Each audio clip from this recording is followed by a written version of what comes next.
Your first idea is just the fire starter. Your first idea is just what gets you up and out of bed and excited enough to do something crazy like raise money or claim that you're building this business or tell the world, look out world, here's what I'm going to create. And you wouldn't do that without that first exciting idea. But the first idea is really just something meant to guide you down the path to what the real idea is supposed to be all along. And you don't know that until you start taking the journey.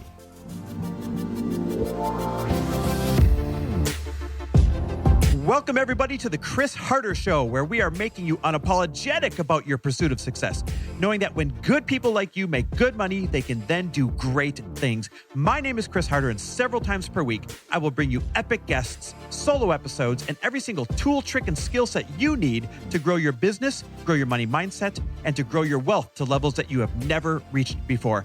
I've ended up in a unique place in life where I've got the experience, the connections, and all of the secrets that it takes to be successful. And I'm lifting the curtain to reveal it all to you in an effort to help put you in a position of abundance so great that you can then be as generous as possible. So let's lock arms and let's get started. Hey everybody, welcome back to the Chris Harder Show. I'm sitting down with my wife and we're doing a little bit of long form conversations. We're going to experiment with those. And here's another one of those where we're going to talk about the power of the pivot, or better yet, when to pivot, or better yet, should you pivot, or better yet, is it okay to pivot?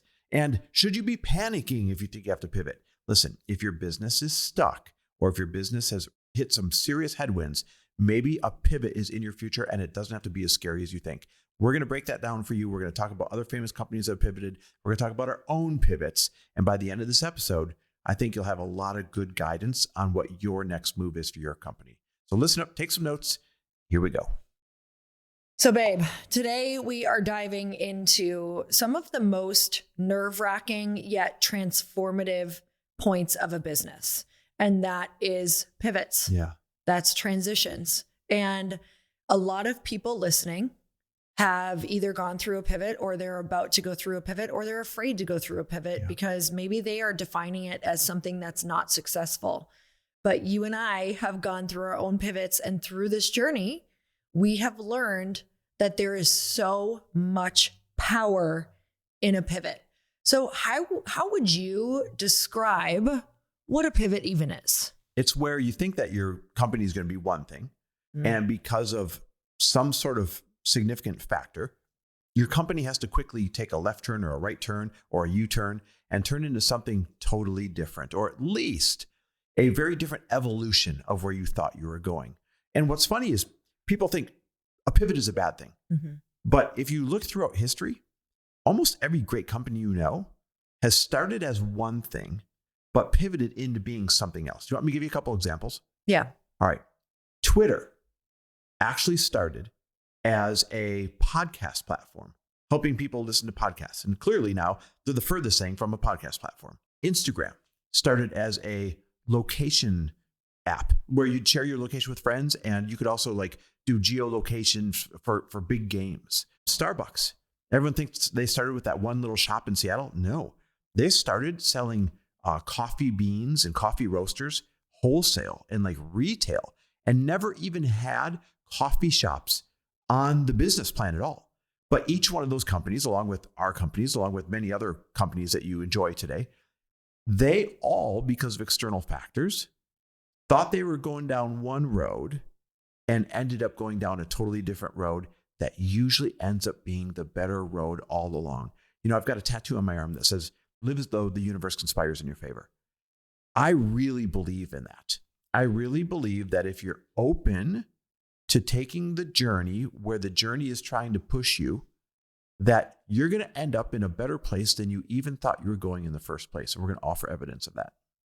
When people hear the word pivot, there's a negative connotation to it. There can be a negative feeling to it. Yeah. I want to replace the word pivot with evolution, because a pivot really is an evolution in your business for better alignment with your goals, better alignment for market fit, better alignment for what your skill set potentially is. And you don't know these things until you get started in the business. And that's why a pivot happens. So I believe that the initial ideas of business are just the carrot to get you started. Yep. on what you're really meant to do. It's the kindling. It's the original fuel. I did a podcast a while back, a solo episode on this, and a lot of people were kind of retweeting and resharing something I said in there, and it was this.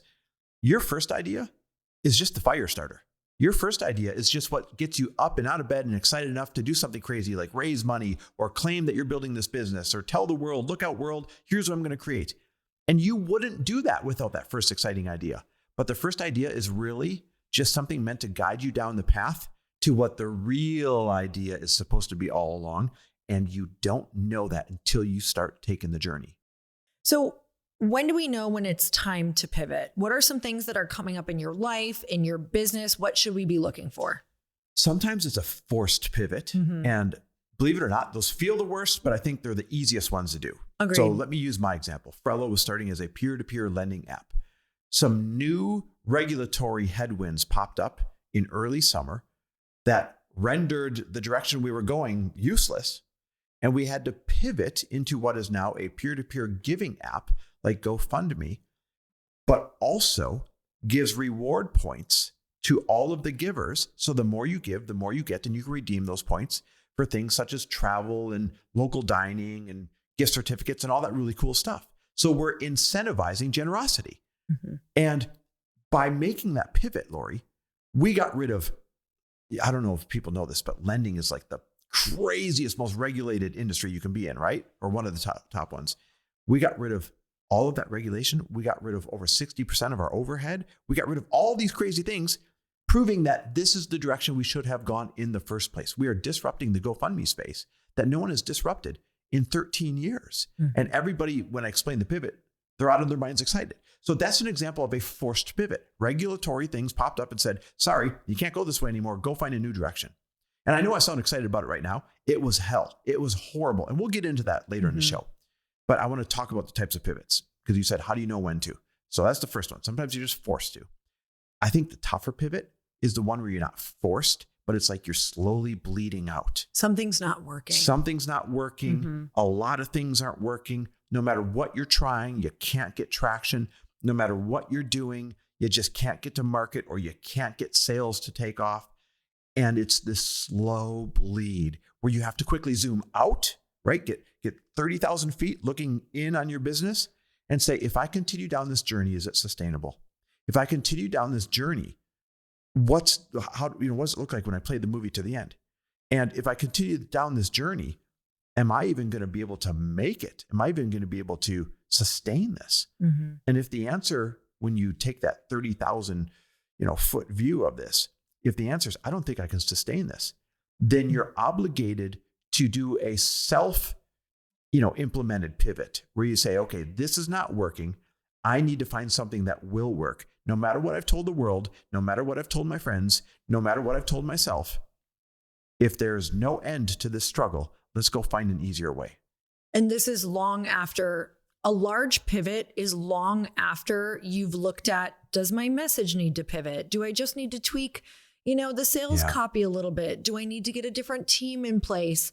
It's after exploring all of those things. You don't want to just burn everything down because you feel like something's not working, but you haven't really explored the data and you haven't had somebody come in and look at your business. Yeah, we're talking 1 to 2 years into making all the tweaks and it's still not taking off. Yes. This is not like, oh, my first launch didn't go well, I'm going to pivot.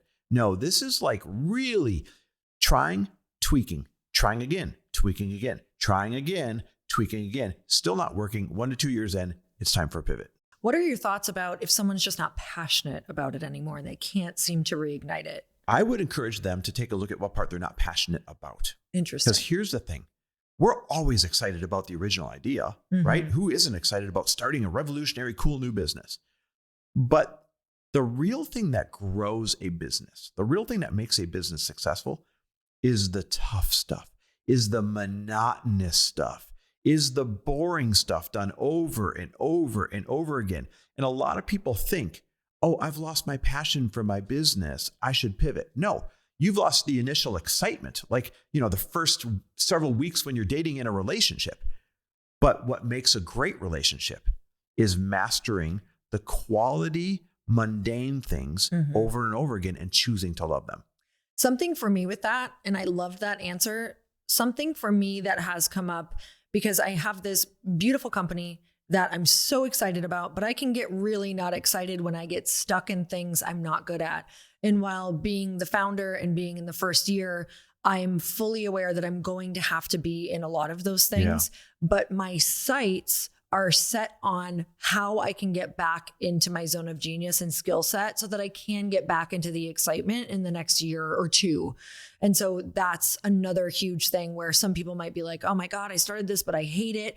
You don't hate it. I still freaking love the vision and what we're doing with Glōci and, you know, how we're helping women understand that they're able to do anything that they want in business, but you have to get yourself out of the things that are draining you in order to get re-excited. Yeah. And I want to use your story as an example, if you wouldn't mind sharing.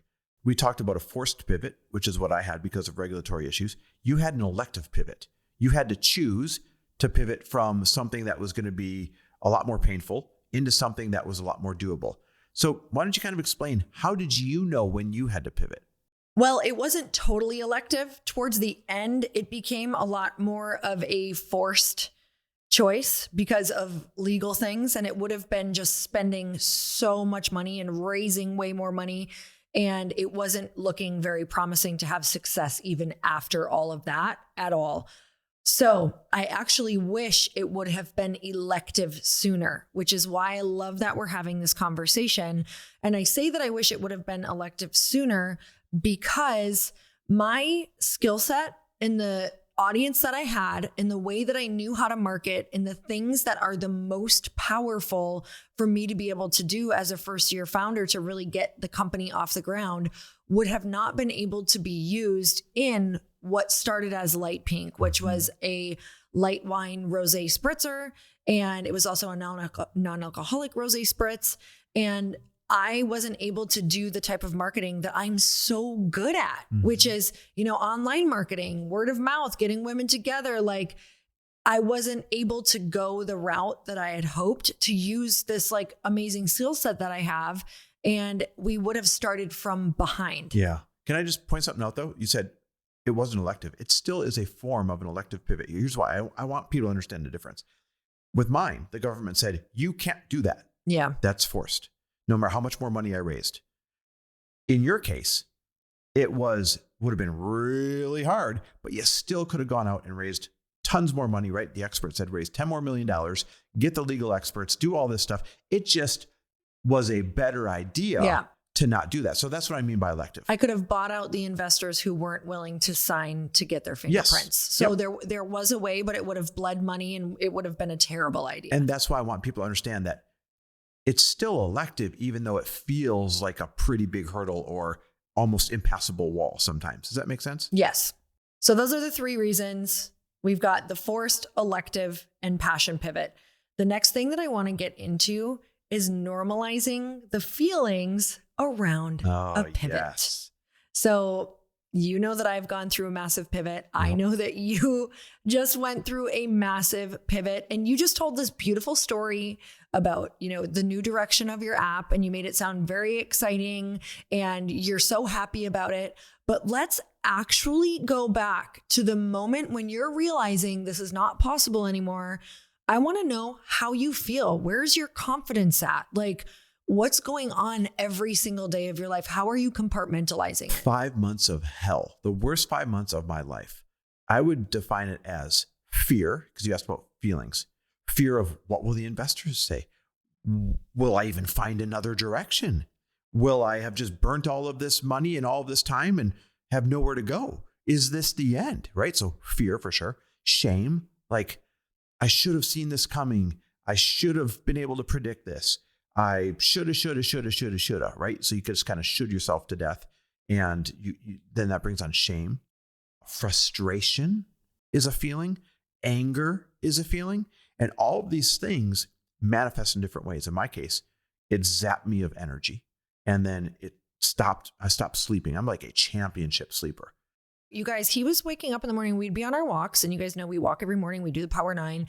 And on the walk, he'd say, well, I was up from, 3 until 5 in the morning last night. And he'd be so tired. I'm like, okay, what were you thinking about last night? Yep. And that's when I started abusing the caffeine and the stimulants and the testosterone and all that stuff. And that's when I had this optic nerve stroke, gave it to myself by doing all that.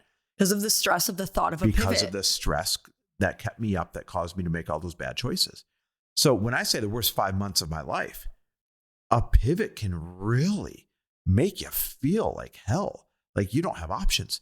But here's the difference between the entrepreneurs that make it and the entrepreneurs that don't. And this is very important. As a matter of fact, when you invest in companies, the first thing you look at is always the entrepreneur. Are they a winner? Do they always find a way? And the difference is this. Most other people would have given up there.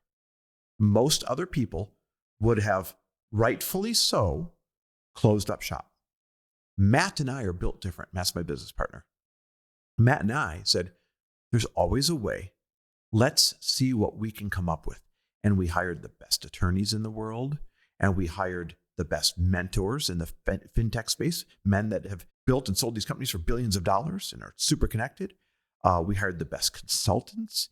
Like, we emptied all barrels, getting outside perspective, outside advice, outside counsel.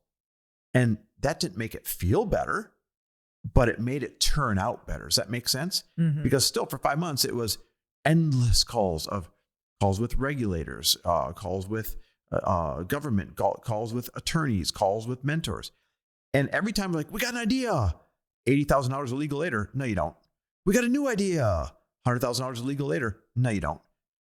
And sometimes there's just no good way of working through it except for working through it. Does that make sense? The key is that you don't give up, because we wouldn't have found this new, awesome, disruptive idea that's even better than the first one if we would have given up in month 1, if we would have given up in month 2, if we would have given up in month 3, 4, or 5.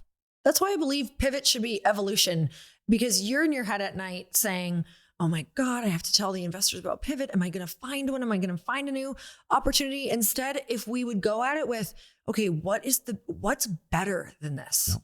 What could, now from everything I've learned, what could actually be better? Where could be an even better market fit? What about for my audience? What about for the people I'm going to raise money from? What would they be even more excited about sharing? What are they talking about that they're excited about?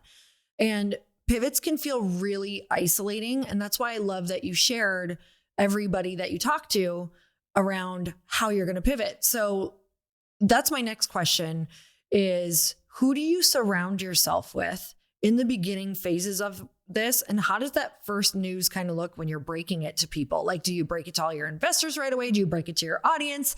Like, how should a pivot process? You have to be very careful with your messaging, because you think you have a direction and all of a sudden you don't. And you think you have another one, and you don't want to create confusion.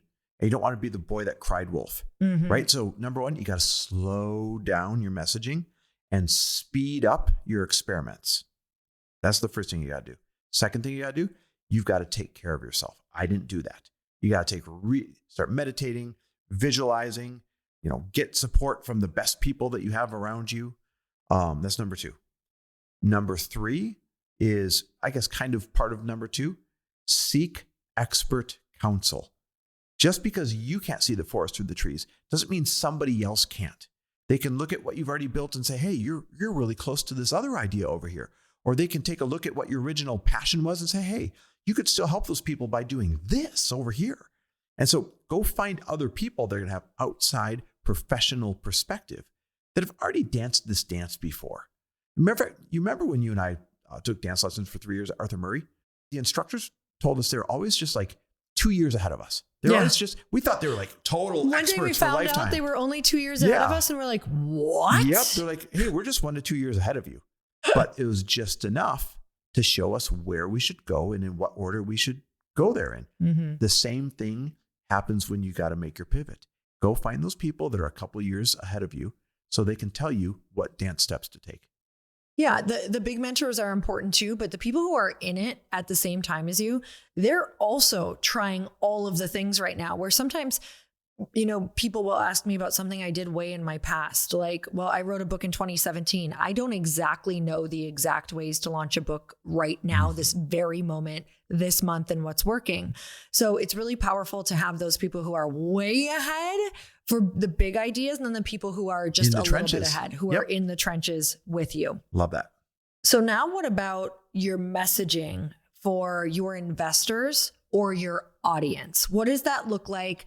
Now that you have the idea, you've taught me so much around how to keep it exciting, how to repitch, how to make it a positive thing rather than telling a really negative story around it and focusing on the negative story, because a lot of people want to focus there. Yeah, well, you got to realize you always want to control the narrative. That's number one. If you leave a vacuum of information, people are going to fill their own information in, their own assumptions in. Yes. Number two, enthusiasm should be a core trait of what you're doing all the time. So when you have a message, be enthusiastic about that message. When you have your new direction, show enthusiasm about your new direction. Now, hopefully it's natural enthusiasm, or you're probably going the wrong direction. But when it comes to messaging, I don't care if it's to your audience, I don't care if it's social media, I don't care if it's to your investors, I don't care if it's to your customers, you have to show enthusiasm, or why would they be excited about it? Mm-hmm. It's like acting. Actors have to be a 12 out of 10 just for it to come across a 9 out of 10 on the other end of the screen or the stage. Mm-hmm. It's the same thing when you're messaging your new direction, when you're messaging what your new product's going to be. I would bounce that same thing back to you. When you had to announce your pivot to your investors, to the world, everyone thought you were coming out with an alcoholic drink, all of a sudden you weren't. How did you handle that messaging? What were your best tips? I went and I found people to help me tell the story. You were actually one of the first people, because I knew that you were all about controlling the narrative. And I was like, how can I powerfully share this with my investors of why it's better? So that's where I started, was why this was just such a better fit for them, for their lifestyles, for the current market, how so many people had stopped drinking, what had changed in the market, and why we were going to be way more powerfully positioned to share Glōci out in the world over an alcoholic drink, where a lot of my investors had stopped drinking. A lot of the world had stopped drinking. It was really challenging to market the alcohol. It was really gray how to market the alcohol. It costed a ton of money to market the alcohol, to a product that was a perfect fit for my investors, something that they wanted, something that they were using, a skin routine that you can drink, a daily beauty supplement, something that hydrates their skin, that makes them feel good, that's amazing for gut health. I'm like, this is everyone's jam. Like, this is going to be so easy for you to share, because you're already wanting these things. You're already not only wanting these things, they were already doing these habits. So it was an easy habit swap, and telling them and showing them how this was such an easy thing to share got them really excited. You just reminded me too. I want to make sure we clarify this. Get your data in order before you start communicating. What I mean by that is, I'll give you examples. When we pivoted to a peer-to-peer giving platform instead of a peer-to-peer lending platform, right away, GoFundMe became like the model, right? So what data did I get in order? GoFundMe has had $30 billion of donations shared across their platform between 150 million people. That's insane. And that's without incentivizing the givers. That's without incentivizing generosity. More data. There's a company out there called Built Rewards, and Built Rewards said, hey, if you're paying rent already, you should get rewards for paying your rent on time.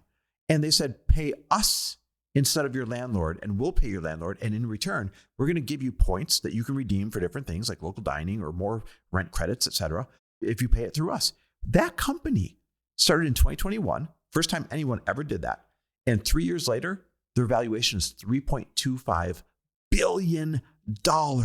Wow. That's insane. And so you have to get your data in order to say, hey, this is the love child between GoFundMe, $30 billion of donations between 150 million people, and Built Rewards, $3.25 billion valuation, because when you reward people for what they're already doing, they're going to go your direction instead of the direction they were going. And then you have to get other data involved. We went through our financials. We scoured those. We were able to figure out, oh my God, we literally get rid of 61% of our overhead that we were going to have to incur when we were a lending company. Now we don't have to. We got rid of 90% of the risk. So you got to get your data in line for your messaging. Otherwise, people are going to fill in their own questions, and you got to answer their questions before they even have the question.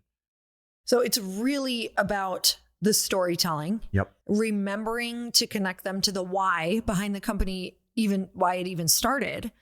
And we get so stuck on the product and we think that it's about the thing. It's about the exact app. No, it's about the mission that was behind it. It's about the why that was behind it. And with Glōci, the same mission and why is behind the daily beauty supplement that was behind the alcohol. So it was never about the product. And I really love your story so much. Would you share how the initial story is actually in better alignment with what you just pivoted into, and share the story for us? Yeah, I absolutely will, because this will be proof for everybody that sometimes, no, all the time, your pivot will bring you closer to the reason you started to begin with. And that was our case. So let me back up.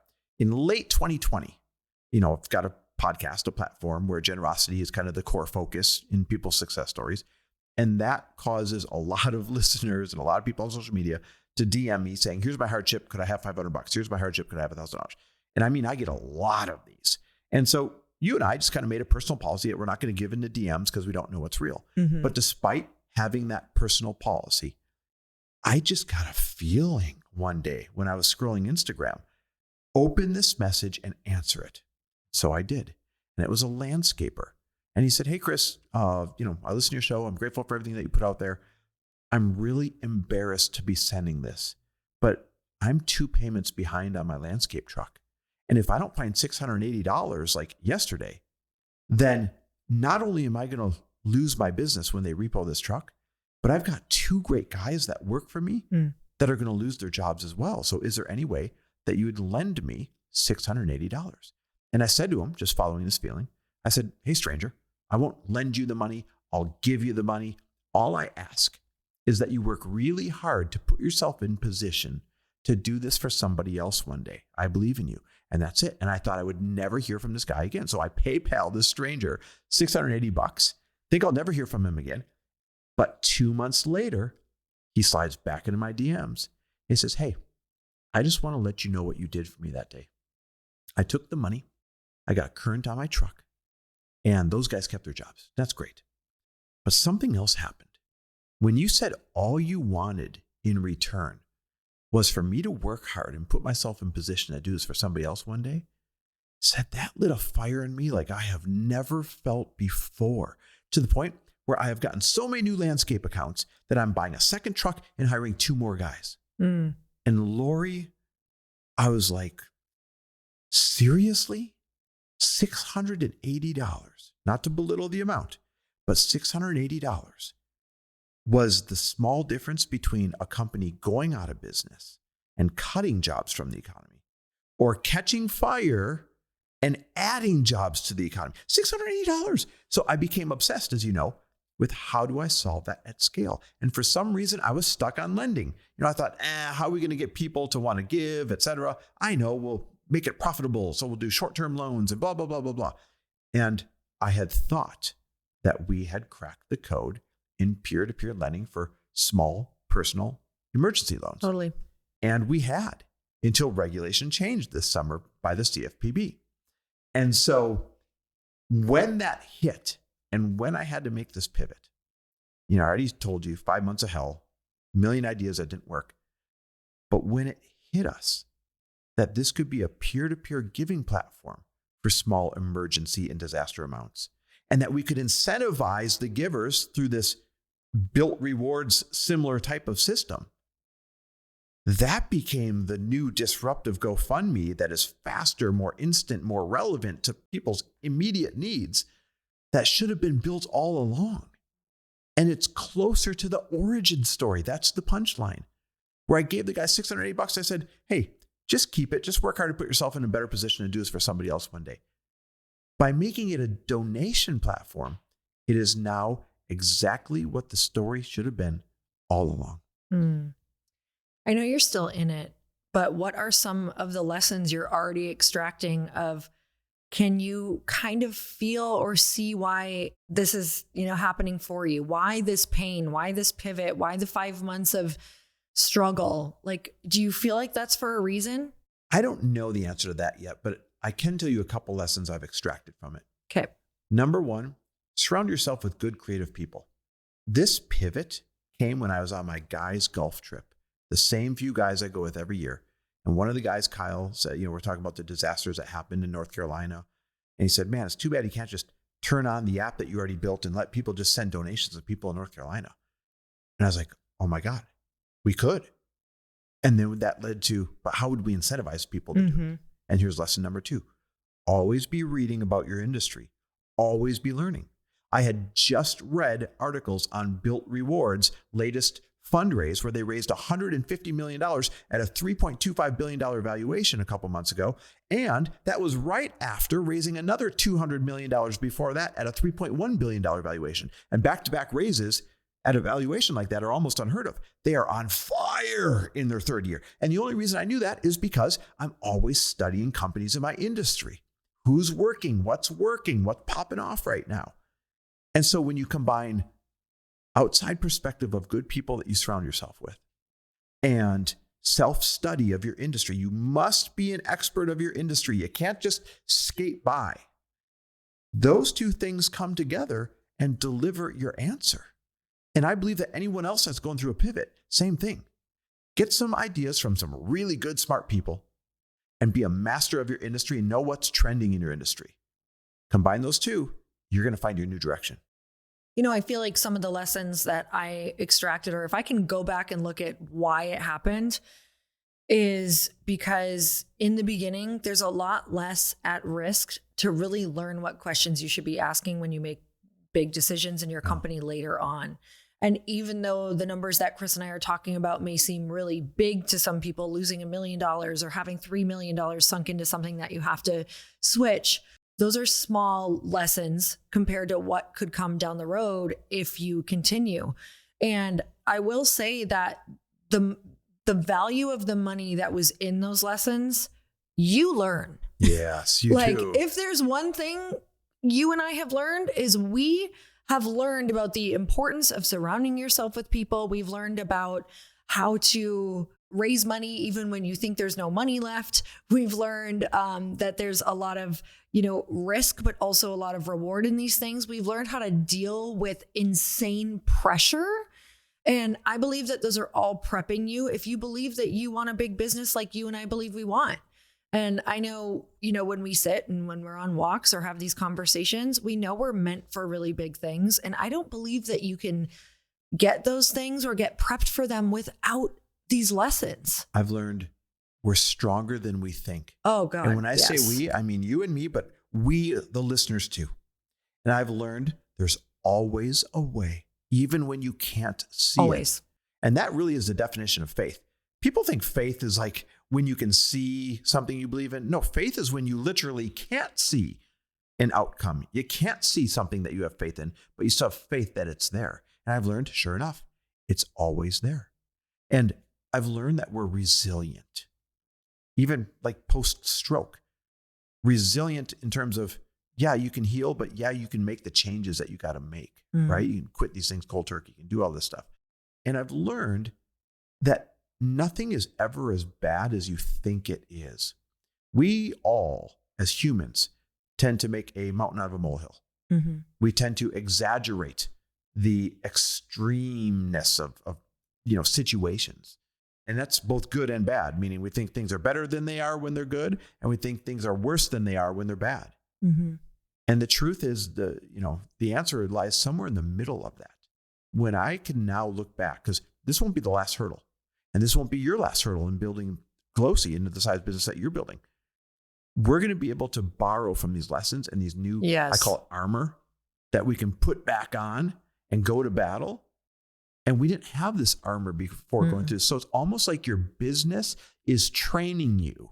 Your business is arming you. Your business is your personal training, giving you new muscles that you're going to need down the road anyways. Mm-hmm. And that's how you accumulate that armor, is by going through these really tough times, by going through the pivot. Mm-hmm. What is new armor? What's a new skill set? What's a new belief you have that you took away from going through the Lite Pink to Glōci pivot?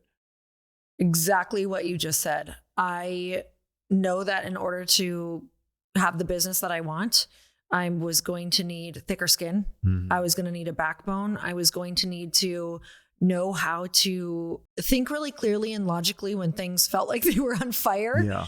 And also, as a founder, that I always need to learn how to repitch the story in a positive way and how to raise money and how to get people re-excited, even when you feel like everything is falling apart in the background.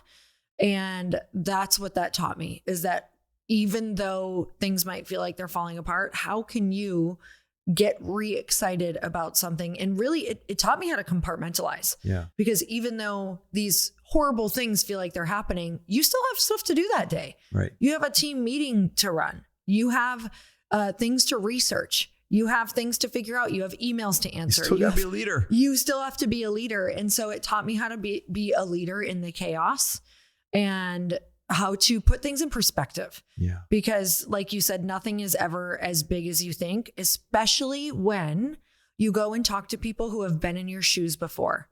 And that is one of the key takeaways that I want people to have from this podcast is I hope that this normalizes the feelings that you're having and that, you might think that losing 50,000, 100,000, $1 million is a lot until I went and asked people who had lost 5 million or 20 million. And there's like, here's how to reframe it. Here's what you can look at. This happens every single day. Look at these 10 people I just pointed out to you who lost all this money, who failed these 3 companies, and then they won on the 4th one. Yep.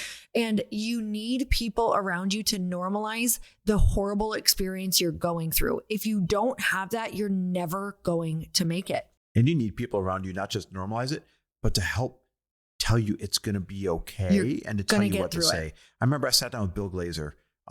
He's raised $350 million for companies and throughout his life. And I said, how do I communicate with my investors? When do I communicate with my investors? What form do I communicate with my investors? Like, how do I navigate this? And what seemed daunting to me, he was able to lay out clearly. Oh, this is easy. Here's what you do. Here's how you say it. Here's when you say it. And all of a sudden, it felt like it was going to be okay. Who was somebody when you were making your pivot that you relied on? Like, who helped you through that pivot? You helped me so much through that pivot, but also I have an amazing friend, Tara Hannaford, who had been in the alcohol industry. She had worked with Casamigos to exit, and she just knew so much about the industry and is so upfront and straightforward. And she's not going to be the person who's going to sugarcoat things for me. And trust me, at the time, I did not need sugarcoating. Like, as much as it kind of hurt to hear some of the things and the realities of the industry and where I was at and how much money we had, I didn't have time for sugarcoating. It was like, here's what you would need to do. Mm-hmm. Here's your options. And here's what I actually think your skill set is better used at and why you should pivot. Yeah. And that was, that particular type of friendship was the most important friendship at that time for me. That makes me think of another tip when you're facing a pivot. Be open to the messages you don't want to hear. Oh God, yes. You know how many people go down with the ship? You know how many people, they're not open to the tough message that they don't want to hear. Yes. So they see it through the wrong set of lenses. Like, well, hey, expert who's done this 10 times, here's why I think you're wrong this one time, right? Be okay with getting the bad news. Explore it. Yeah, be open to it. Yes, because when she first told me some of my options, I did not like it. No, you were pissed. I was pissed. I was like, she doesn't know me. She doesn't know that I think I could pull this through and make this happen. But she was right. And she was so right, especially as I started to learn more and more. And it wasn't that I was closed off. It's that it really hurt. And I kept thinking about it. And here's what I wish I would have asked myself sooner. If that were true, what else could I do? Yeah. Like, how could I actually ask her, okay, well, that's interesting. You think I should pivot into that. Why? Why do you think that could be successful? Why do you think that could be better? And instead of closing it down. So if you guys are getting even info from your partner or a best friend, and you're just like, they don't know, they're not in it, explore why. Like, ask them more about it. Be a little more inquisitive instead of shutting them down and you shutting down yourself. These are all traits of a great entrepreneur. I look at the companies that we invest in, Lori, and the alcohol company that pivoted, this vegan snack foods company that pivoted, the tech company that pivoted, right? almost every single company that we've invested, 22 or 23 of them now, the bulk majority have had radical pivots. And it's thanks to the entrepreneur behind it being willing to take the hard news, being willing to pivot, being willing to find the way. That's why you always invest in the person first, idea second. Because whatever idea you think you're investing in, it's not going to be the idea that actually ends up being the winning one. Mm-hmm. So a lot of people, because we're in entrepreneurial rooms, in our masterminds, at my event, Girlfriends in Business, whether I'm speaking at a friend's event, one of the big questions that I always get is, okay, I'm doing this thing right now. I have this corporate job, or maybe they started this brick and mortar business and they want to pivot into something that to them seems totally different. Like it's in a completely different field. It's something different than maybe they have their, educational background in. They're worried about their family. They're worried about their friends. They're worried about what their audience will think. They think they're going to look flighty, that it's totally different. They don't even know why they're doing it. And so the question is always, how do I put this out into the world? Like I'm doing this big pivot. And the answer for me, because if you look at the trajectory of my life and career, it went from fitness to personal development, network marketing to alcohol business to product. Yep. And while some people are like, that feels so all over the place, to me, there is a through line through all of it. And so it's about finding the story and the through line and not just deciding, okay, I'm going to pivot. I'm going to work behind the scenes on this thing, not tell anyone. And then 10 days before I'm going to say, there's a launch, there's a pivot, 10 days until my huge pivot. And you haven't told them anything. You haven't told them why. You haven't told them the reasoning behind it. So it's to bring people along the whole time on the journey. If you're thinking about a pivot, freaking turn your camera on, turn around and say, I've been thinking of a pivot. And something that I'm worried about is that this pivot seems so different than what I'm doing. But here's why it's not that different. It's an interest of mine. It's been an interest my whole life. Like, let's say you have a brick and mortar and you have an insurance business and you want to go into a beauty business. And you're like, beauty's really been like an interest my entire life. It's been something that I've always bought these products. I invest this much every single month. Women constantly ask me, what am I doing with my skin? And I just noticed that I started to get really excited whenever I would be helping people in my DMs about that. I just realized how much information I actually have when people ask me about moisturizer or serums, or I love doing the research on it. It's what I'm so interested in. And just take them on the journey of why this is becoming an interest for you. And maybe that you're going to start talking about it more. And so that gives you the permission, because all you're asking when women ask this and when men ask this in these entrepreneurial rooms, they're just asking me for permission of how do I do this? Like, how do I start telling people? You have to give yourself permission to start that way. Yeah, you got to give yourself permission to know that you see the whole story, even if you don't quite know how to tell it yet. Yep. You got to give yourself permission that the responsibility lies on you to take everybody on the journey, even if they're not sure they're signed up for the journey yet. There's always somebody who's first to go, right? Steve Jobs was first to go down the whole smartphone path. Mark Zuckerberg was first to go down the whole social media path. There's always someone who's going to be first to go. If you know that you're called to be the first to go, even if it's not attached to what you're doing before, then damn it, use enthusiasm, use messaging, use data to support your vision, and take people along. The most important thing in a pivot is, we said who you surround yourself with. The next thing is story. If you don't know your story yet, there's one there. Yep. Trust that there is one there. I promise you, someone can extract Work a with story. A storyteller. Work with somebody who knows how to tell these stories. And again, you may be like, I don't even know who that could be. I promise you, now that you know what you're looking for, it's going to come into your realm, because I just did this for me, Chris, because I was like, I need to get really clear on my key stories for Glōci when I'm going on podcasts, when I'm talking from a stage. And I know all of the stories, but they can get really jumbled up. They can get really long-winded. I know that's shocking. But I want somebody who can really teach me how to hone in on the main stories and then how it's going to help me sell my product. And so the second that I got clear with my question of what I needed, I saw all of these posts on Instagram. I'm a part of this Entrepreneuristas group, and someone like wrote in there like, hey, here's something I do. I help people do X, Y, and Z with storytelling and help them learn how to monetize, like, you know, their whole story and their brand. And I was like, there it is. Okay. I'm getting on the phone with these people and figuring out who's going to be the best fit for me. And all you have to do, if you're just not sure right now, is get like your 3 main questions around your pivot and start putting them out there. Start putting them online. Start looking for what you need. Start putting them on social media. Ask your network. Join a mastermind. These are huge things that you can do to support yourself through the pivot. I think the best thing you can do, because you're talking about storytelling, is this. Learn how to land the plane and then learn 3 or 4 different routes to get to the same destination every time. Does that make sense? Like landing the plane is the punchline as to why your new pivot, why your business is going to be awesome. But then depending what situation you're in, are you talking to a customer? Are you talking to an investor? Are you talking on a stage? Are you talking on a podcast? That's what I mean by learn 3 or 4 different routes to get to that same destination. You master that in storytelling, you're never going to find yourself in a situation where you're not going to be able to rally the troops and get people enthusiastic about supporting your new direction. Mm-hmm. So if you're considering a pivot, you can know that it is a sign of strength and not a weakness, and that the most powerful people in business adapt and do pivots.